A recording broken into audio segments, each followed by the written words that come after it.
Hi, this is Rob Ruppel. I'm art director on Brother Bear, and it's a bit like being a lion tamer. Hi, I'm Byron Howard. I'm the supervising animator for Kenai as a bear, and being an animator on Brother Bear was kind of like being a lion and being tamed by Rob. When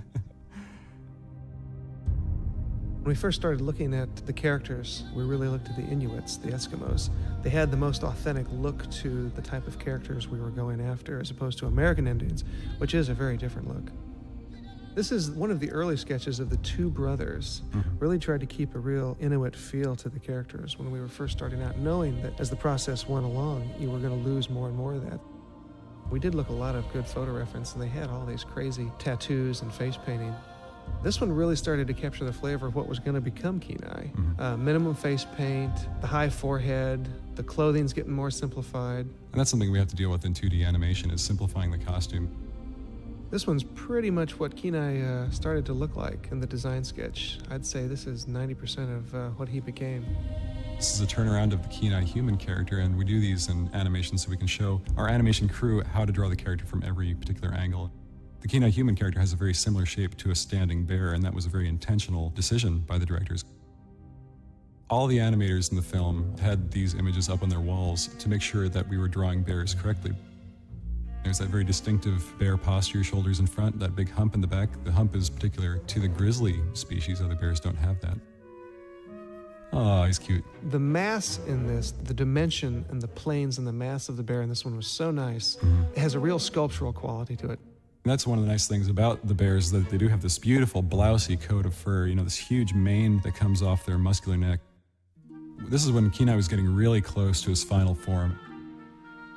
I had taken this drawing and done my drawings for the maquette. I tried to keep the proportions for the maquette very, very close to this particular drawing and just change the attitude just a little bit.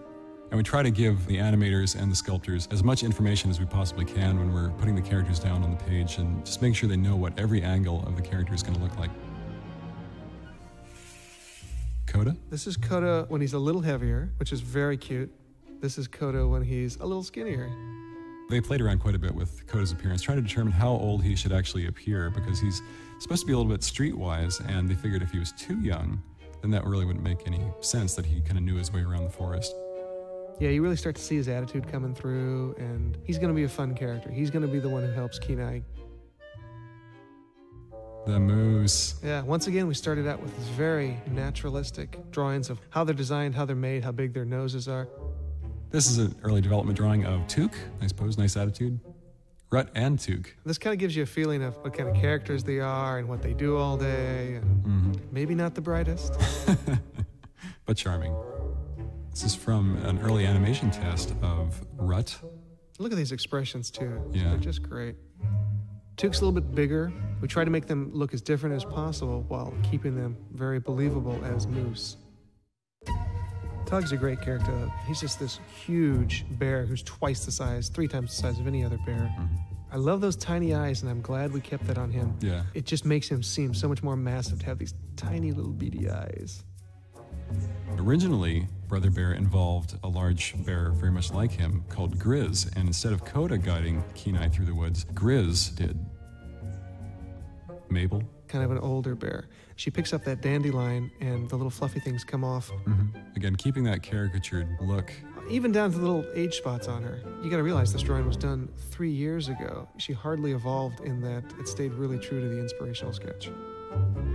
I love this drawing. This was one of the first images I saw from the film, and I went, I really cannot wait to work on this movie.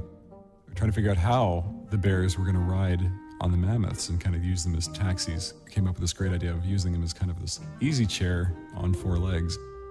Here we have a size comparison chart which shows each of the characters in relative size to one another so that we know how they'll interact when they're in a scene together. We were lucky enough to actually go to Alaska and see these animals, and for me, more importantly, their environment.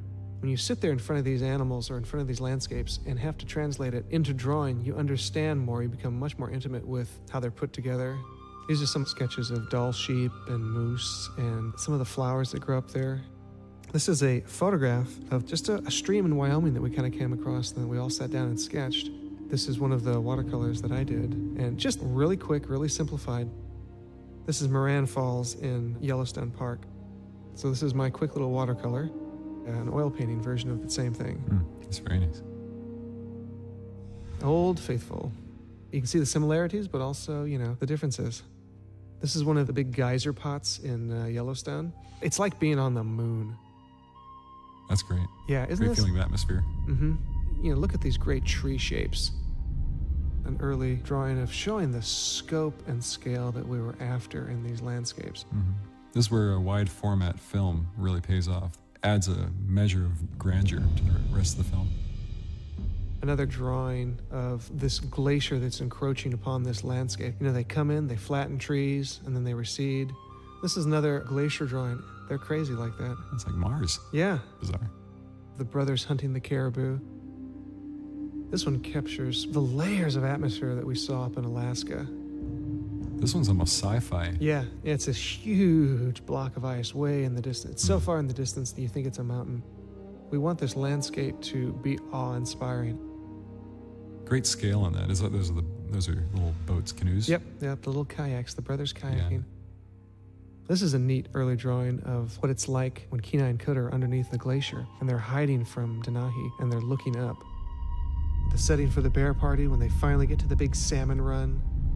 Another early development piece when the brothers were hunting the caribou in the very beginning. Wow, that is a big mammoth. You know, you just can't make a mammoth big enough. One of the ceremonies, Kenai's manhood ceremony. This is when the brothers returned triumphant from the hunt to the village. We looked through a ton of books on primitive architecture and found that a lot of people can build with bones and stuff. So we told the guys, well, try something, you know, where you've got a couple mammoth tusks out front and maybe they put an elk skull on top. And this is an early design for the funeral pyre. This went through a lot of different iterations. We ended up using something like this in the film. It's actually a bunch of moose antlers tied to a big totem pole and set on fire. And you'll see during the funeral that there's several of these around. The original funeral moment here, we were going to have the funeral take place on an outcropping of rock. Our head of layout came up with this idea about, well, what if it's this crack in the rock? We thought, oh, that's different. When we start getting the film a little further into production, they start pulling out particular scenes from the film. It's a really good way to figure out, is this going to work or not? Again, Grizz and Kenai. Which later became Coda. Beautifully lit, beautifully painted, just very atmospheric. Just has a great, quiet, grand feeling to it. We wanted our spirit animals to have that real sort of primitive cave painting feel to them. So this is an early caribou design, and this is one of the primitive designs for like a deer or an elk. This is a bison. This is really interesting just because of the negative space they use to form the horns, you know, the lack of that line in the front of the horns that delineates the edge of the skull. One of the biggest design challenges in the film was, okay, how are these northern lights going to come down and turn this guy into a bear? And so we had a bunch of people work on several different concepts, and this is one of them. And I like this one. I like the grittiness and the texture of it. And we've got scenes very similar to this where Kenai is surrounded by these aurora spirit animals as they run all around him. This is where he's approaching the column of light/water. It looks like light, but it behaves like water. This stuff's a little bit closer to what eventually became the transformation sequence. It starts off with all these different groups of animals coming out of the light, and then the wolves come out and circle him. The color palette goes really intense. And this is where the wolves are swirling around him. The next one is the wolves leaving him. At one point, we were going to have the elders start coming through, and these are the great spirit elders. I always like that image with the antlered elders in there. And at one point, a big bear is going to come out of this sort of field of grass. You see Kenai going up into the sky, and he swirls around, and you see a bear's head shape very briefly, and then he becomes the bear. This is Kenai coming down from after all the transformation, and he's a silhouette, and it's like, well, I'm not sure. What happened to him? What is he? Pretty true to what we have in the film. For the longest time, our ending was the brothers get together every year and wrestle and play around under the northern lights. I still love that image because it was such a quiet little wrap-up, you know? Thank you for letting us share these images with you. Hopefully you gained some insight into what we spend our lives doing and, thought it was kind of cool. And please enjoy the film. Thanks.